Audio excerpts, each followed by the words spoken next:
coalition, which is funded in part by the U.S., and they're fighting against Houthi rebels supported by Iran. And then there's Al-Qaeda that's in the mix here. Can you explain some of this to us? Well, and I think that's really what, from a distance, hasn't been properly explained, I think, not just to the US public, but to many of the actors even in government, that when we got there on the ground, what we found was an Al-Qaeda-linked militia. The founder of this militia, it's called the Abu al-Abbas militia, is actually on both the US, the Saudi and the UAE terror list. And yet his militia has been folded into the Yemeni forces, the 35th Brigade. And because of that, is a recipient of coalition resources, which of course include US MRAPs.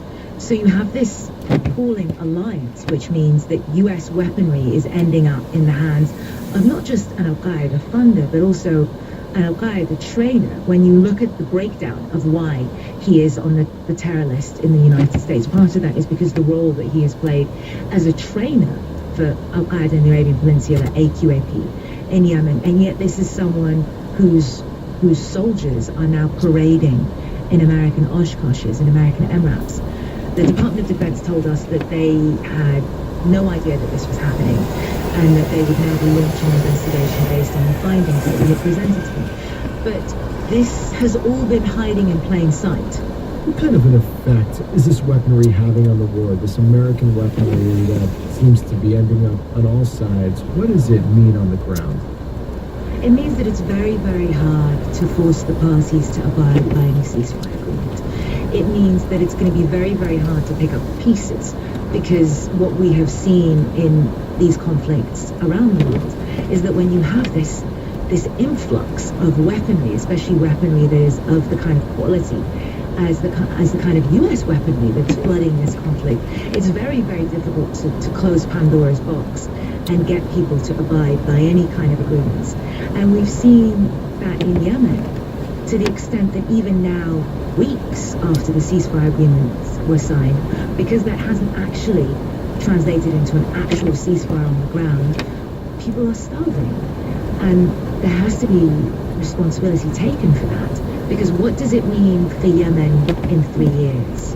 Right. When the coalition has withdrawn, or when the world decides, oh, well, we have forced a peace agreement and now we can kind of wash our hands of this.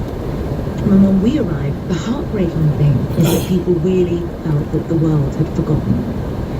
And that can only be reinforced and inflamed by this feeling that, well, it's American weaponry and it's an American ally that is prosecuting this war.